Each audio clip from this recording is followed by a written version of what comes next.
Om Shanti. Good morning. अव्यक्त मुरली 10 अगस्त 2025।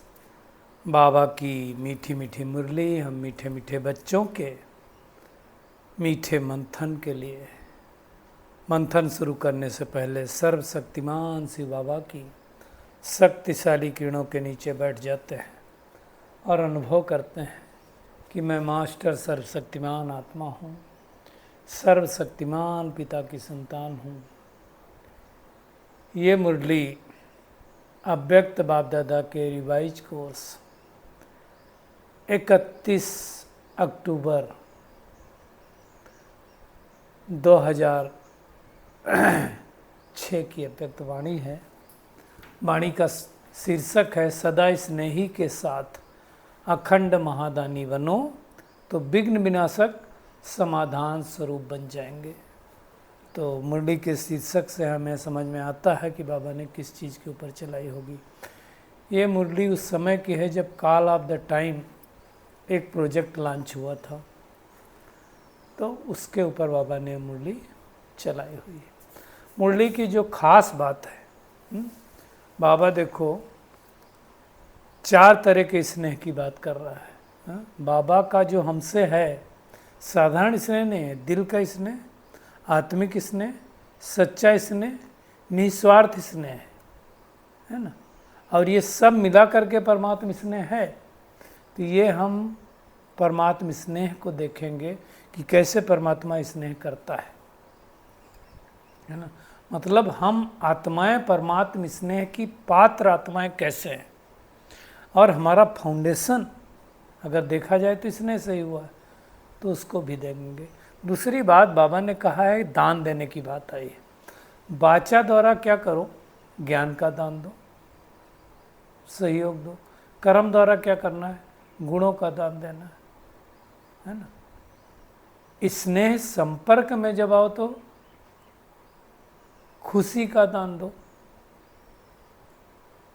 ये दान बहुत इम्पॉर्टेंट है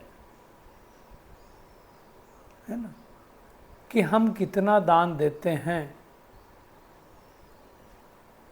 तो हमें चेक करना है हम दानी बने हैं। शक्तियों का दान देते हैं, गुणों का दान देते हैं, कितना दान दिया हमने, इसके ऊपर हम गहराई से जाने वाले हैं। और दूसरा बाबा ने ब्राह्मण कल्चर की बात की। अभी हमारा कल्चर कौन सा है, चेक करो हम कितना सफलता मूर्त बनने। और सफलता मूर्त बनने का साधन बाबा ने बताया दुआओं की लिफ्ट। जो मेरा संकल्प है, जो मेरे को ज्ञान गुण शक्तियाँ मिली हैं, वो हमने कितना दान किया दूसरों को, उसके हिसाब से हमें मिलेगा ना। और इसलिए बाबा आज सदा शब्द को अंडरलाइन करता है। इसमें ही तो हैं हम सब, सदा हैं, तो उसको हमें अच्छी तरह से ध्यान। बाबा को एक शब्द यूज करता है, सम टाइम्स बोलते हैं ना, तो सम टाइम्स बाबा को नहीं पसंद है। तो हमें क्या करना है, सफल करना है और सफलता मूर्त बनना है, यही तो काम है। इसको ही तो दुआएं बोलते हैं। और ऑलराउंडर सेवा मतलब मनसा वाचा कर्मणा संबंध संपर्क सब में हो तो उसको ही कहेंगे ना। और ड्रिल भी बाबा ने करवाई कि 1 सेकंड में संगमयुगी ब्राह्मण हूँ, 1 सेकंड में फरिश्ता हूँ, उसका अभ्यास कर सकते हैं। तो उसको भी हम देखेंगे। अगर मेहनत मुक्त हैं, समस्या मुक्त हैं, तो हम विघ्न विनाशक बन सकते हैं। तो मेहनत मुक्त, समस्या मुक्त, विघ्न मुक्त, ये कौन होंगे, जो योगयुक्त होंगे, राजयुक्त होंगे। और जिन बच्चों के स्वभाव में ईर्ष्या, सिद्ध और जिद्द के भाव की अथवा पुराने संस्कार के अलावा मिक्स नहीं है, वो गोल्डन एज स्वभाव वाले हैं। देखिए, हमको जिद करके अपने आप को सिद्ध नहीं करना है। क्या क्योंकि प्रश्नों को समाप्त करेंगे तभी हम प्रसन्नचित्त बन सकते हैं, है ना। तो बहुत ही पावरफुल मुरली है। हम शुरुआत करते हैं स्नेह से। हम सब परमात्मा के कैसे बने, हम सब का अनुभव है कि किसी न किसी भाई बहन के द्वारा हमें परमात्मा का स्नेह का अनुभव हुआ होगा ना, किसी ने हमें प्यार से बात किया होगा, किसी ने स्नेह दिया होगा परमात्मा का, तो हम उसके बने। बाबा कहता है जो विदेशी आए उनको आप कौन से प्लेन से आए उड़ करके, तो सब कहते हैं स्नेह के प्लेन में उड़ करके आए। तो ऐसा भगवान का प्रेम है। तो परमात्म प्रेम की हम अधिकारी आत्माएं हैं। ज्ञान तो बाद में समझ में आता है, पहले क्या समझ में आता है? प्रेम समझ में आता है। तो हमने ये देखा है बहुत सारे बाबा के सेंटर्स सब एक जैसे नहीं होते, क्योंकि उंगलियां एक जैसी नहीं होती, लेकिन जहाँ पर बहुत प्रेम मिलता है, बहुत स्नेह मिलता है, वहाँ बहुत सारी आत्माएं आती है। तो परमात्म स्नेह बहुत इम्पॉर्टेंट है। परमात्म स्नेह नहीं तो सबको बना दिया है ना। अब स्नेह भी कितनी तरह के आज बाबा ने बताया। स्नेह साधारण स्नेह नहीं है, दिल का स्नेह है। अब दिल का स्नेह किसको कहेंगे, हम इसको समझते हैं। आत्मिक स्नेह किसको कहेंगे, सच्चा स्नेह किसको कहेंगे, निस्वार्थ स्नेह किसको कहेंगे।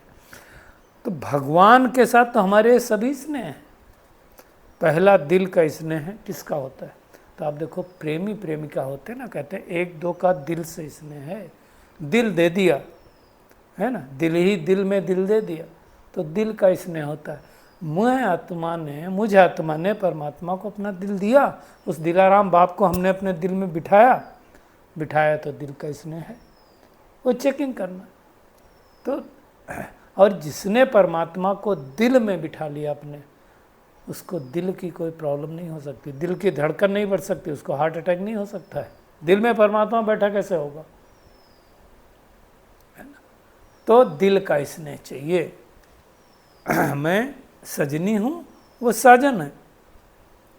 दूसरा है आत्मिक स्नेह। आत्मिक स्नेह मतलब परमात्मा क्या करता है, मुझ आत्मा के जो 7 गुण हैं, ज्ञान, पवित्रता, सुख, शांति, प्रेम, आनंद और शक्ति, इसमें मैं आत्मा खाली हो गई हूँ, उसको वो परमात्मा भरता है। भर दिया मतलब क्या हो गया, आत्मिक स्नेह। तो हमें भी क्या करना, हर एक को आत्मिक स्वरूप में देखना है। क्या याद रहे कि ये आत्मा भी परमात्मा की संतान है, भी परम धाम में थी और अब नीचे आई है।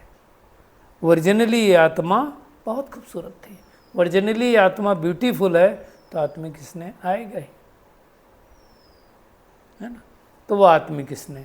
तीसरा स्नेह क्या, सच्चा स्नेह। सच्चा स्नेह किसमें अगर देखना हो तो देखो, सच्चा प्यार किसको बोलते हैं, सच्चा स्नेह किसको बोलते हैं? एक जो दो दोस्त होते हैं ना आपस में, वो सच्चा प्यार करते हैं, वो दोस्ती नहीं छोड़ते। आप सच्चा स्नेह होगा, अगर सच्ची दोस्ती होगी, तो आप देखो दुनिया में कोई काम ना है ना, दोस्त जरूर काम आता है। लेकिन सच्चा चाहिए दिल का। तो खुदा हमारा दोस्त है, भगवान हमारा दोस्त है, बाबा हमारा दोस्त है, वो संबंध भी हम आप उससे निभा सकते हैं। दिल का स्नेह भी निभा सकते हैं, प्रेमी उसको बना सकते हैं, मासूक बना सकते हैं, आत्मिक स्नेह भी कर सकते हैं और सच्चा स्नेह भी। और चौथा कहा निस्वार्थ स्नेह। दुनिया में निस्वार्थ स्नेह किसका होता है? वैसे तो पेरेंट्स का निस्वार्थ स्नेह होता है, परमात्मा के लिए तो भी गाते हैं, तुम्हें माता च पिता, तुम्हें बंधु च सखा, तुम्हें, तो उसका निस्वार्थ स्नेह होता है ना। खास करके माँ का और ज़्यादा होता है ना। पहले भी हमने एक आपको स्टोरी सुनाई थी कि एक बेटा स्कूल से आया भीगता हुआ, घर पहुंचा तो भाई ने कहा, भीग के क्यों आया है, थोड़ा रुक करके आता, बारिश बंद हो जाती तब आता, है ना। पिता ने कहा कि छाता लेके जाना चाहिए था ना, खाली कैसे चले गए, तो नहीं भीगते। माँ ने मालूम क्या कहा,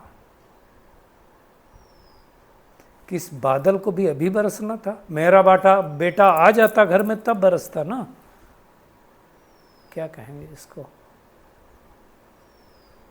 ये माँ का स्नेह है, निस्वार्थ स्नेह है आत्मा का ही। अब परमात्मा ऐसा इससे भी ज़्यादा निस्वार्थ प्यार देता है। भगवान आकर के हमें कुछ नहीं मांगता है ना, अनकंडीशनल प्यार देता है ना। दुनिया में आज गॉड फेयरिंग पीपुल है, गॉड लविंग बनना है, गॉड फेयरिंग नहीं बनना है। तो परमात्मा के ऊपर भरोसा कर सकते हो, हमारा पिता है। दुनिया में भी कहते हैं 4 पुरुष ऐसे हैं जिनके ऊपर आप भरोसा कर सकते हैं। कौन है वो? दुनिया की लौकिक बात है। एक पिता, कोई भी जो है फीमेल, कोई भी लेडीज़, कोई भी बेटी अपने पिता पे भरोसा आंख मूंद के कर सकती है, कर रही है। दूसरा पुत्र, उसके ऊपर भी भरोसा कर सकती है। तीसरा भाई, चौथा पति। बाकी दुनिया में जितने भी रिश्ते हैं उन रिश्तों में परखने की शक्ति आपको चाहिए।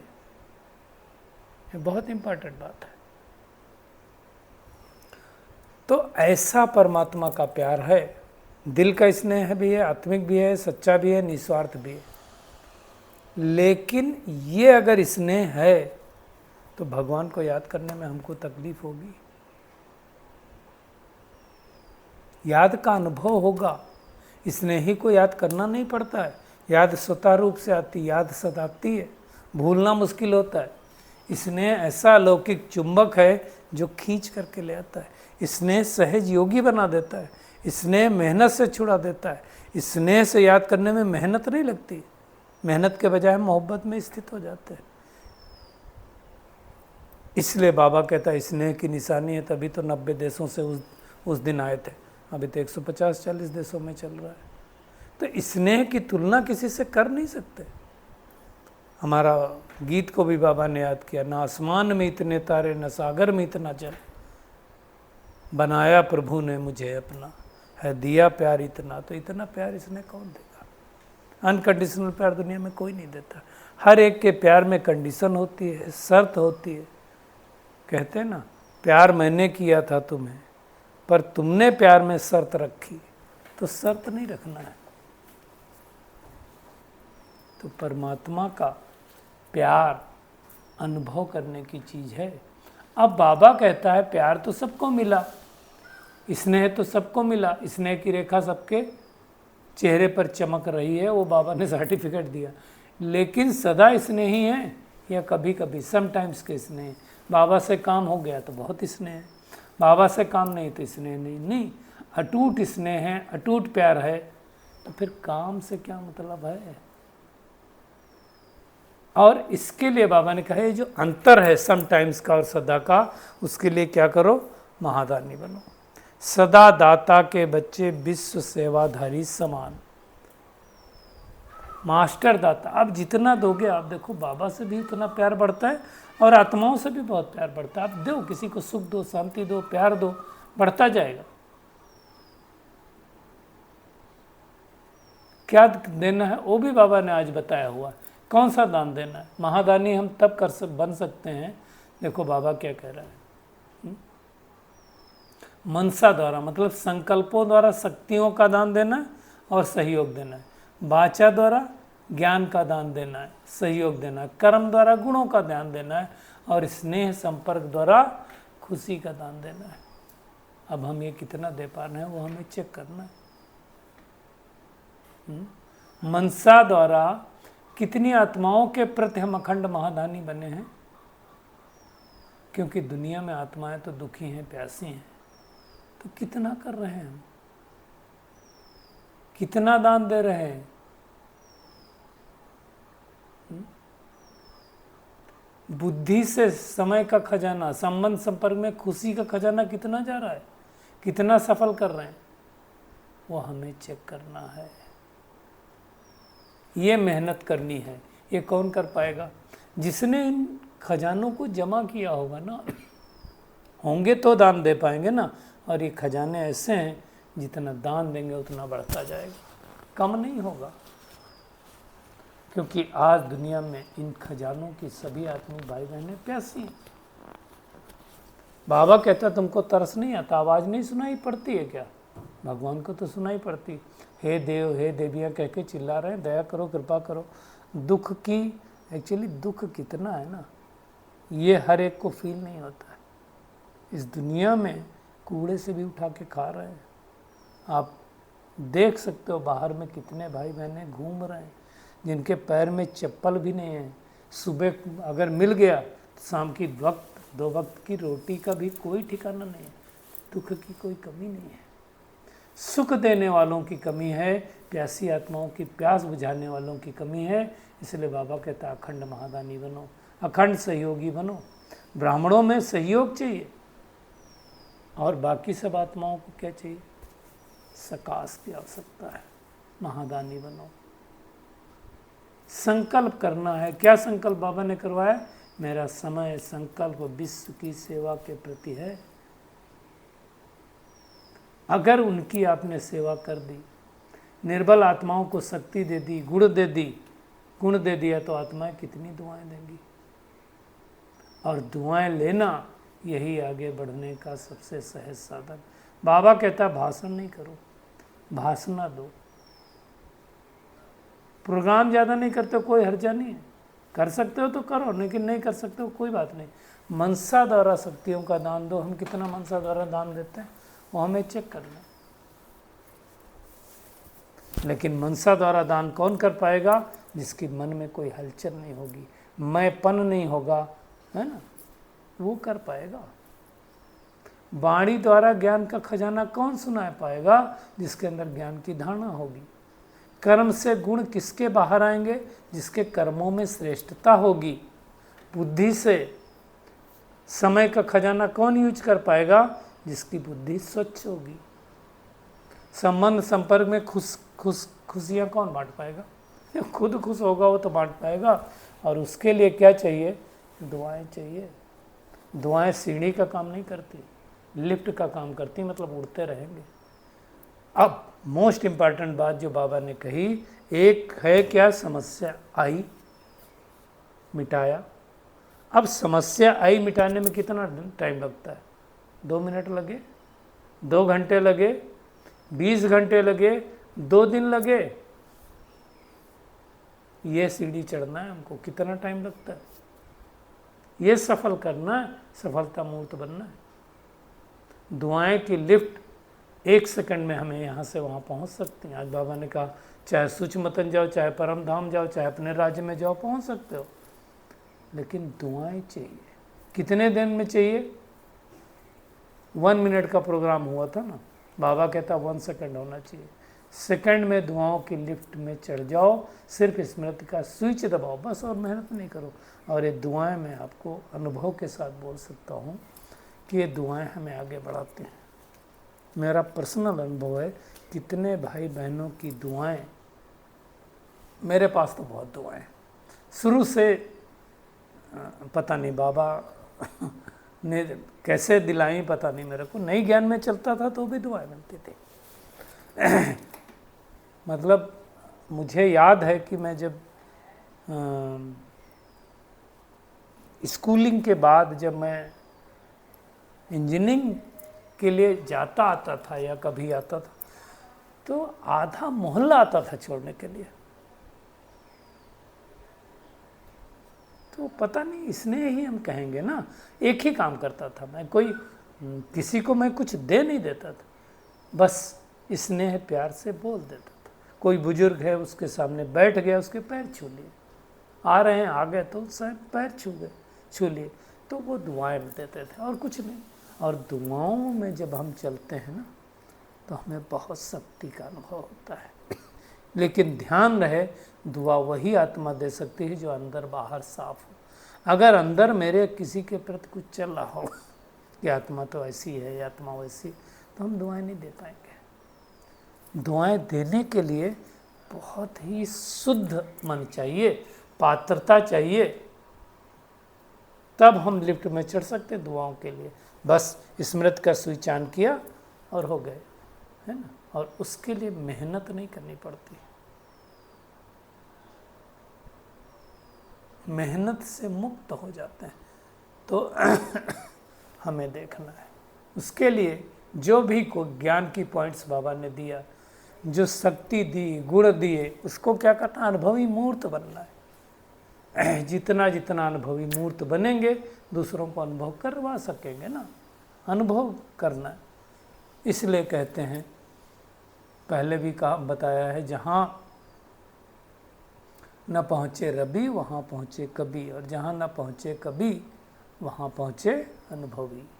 तो ये बहुत ध्यान देना है। सम टाइम शब्द बाबा को बिल्कुल अच्छा नहीं लगता है ना, ऑलवेज, समय, सदा। तो लक्ष्य है ना बाप समान बनने का, तो ऑलराउंडर सेवा करनी है, मनसा वाचा कर्मणा संबंध संपर्क सेवा करके अनुभवी बनना है। ये तो उस टाइम की बुंदी है जब टूलेट का बोर्ड नहीं लगा था, तो बहुत दिन हो गए है ना।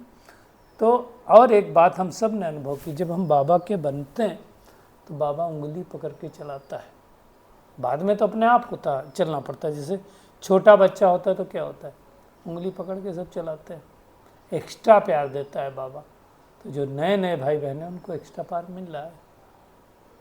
तो ये हमको मेहनत करनी है, और उसके लिए कंट्रोलिंग पावर, रूलिंग पावर बढ़ाना है। और कंट्रोलिंग पावर, रूलिंग पावर बढ़ाने के लिए बाबा ने कहा, ये ड्रिल करो। अभी अभी मैं फरिश्ता हूँ, अभी अभी लाइट स्वरूप हूँ, अभी अभी बिंदु स्वरूप हूँ, इसका अभ्यास करो। ये मेहनत करनी है। आज के वरदान पे आते हैं। गोल्डन एजेड स्वभाव द्वारा गोल्डन एजेड सेवा करने वाले श्रेष्ठ पुरुषार्थी हो। बाबा देखो क्या कह रहा है, जिन बच्चों के स्वभाव में ईर्ष्या, सिद्ध और जिद के भाव की अथवा पुराने संस्कारों की अलाय मिक्स नहीं है, वह गोल्डन एजेड स्वभाव वाले हैं। अब गोल्डन एजेड स्वभाव में मतलब गोल्डन सॉरी, अब अगर मुझे गोल्डन एजेड दुनिया में जाना है तो हमारे स्वभाव में ईर्ष्या नहीं होनी चाहिए किसी के प्रति। कोई कितना आगे जाता है हमें खुश होना चाहिए। हमें सिद्ध और जिद दोनों एक साथ आते हैं। हमें जिद करके किसी अपनी बात को सिद्ध नहीं करना है। अपनी मुझे ज्ञान है इसको भी नहीं सिद्ध करना, मुझे योग है उसको भी नहीं सिद्ध करना, क्योंकि जो सत्य होता है उसको प्रमाण की आवश्यकता नहीं। सत्य को स्वयं में प्रसिद्धता प्राप्त है।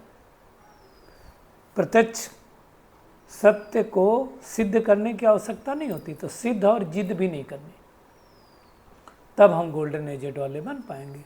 गोल्डन एजेड स्वभाव और सदा हाजी का संस्कार बनाने वाले श्रेष्ठ पुरुषार्थी बन सकते हैं। जैसा समय, जैसी सेवा, वैसा स्वयं को मोल्ड करके रियल गोल्ड बन जाओ। में अहंकार नहीं होना चाहिए, कैसे भी सेवा मिले। सेवा में अपमान और अभिमान के नहीं होना चाहिए कि मैं फलाना हूँ, मैं फलानी हूँ।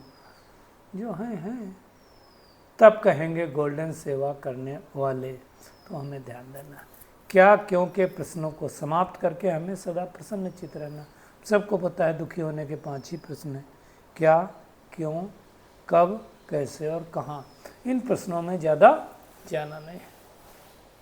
और लवलीन स्थिति वाली समान आत्माएं सदा की होगी।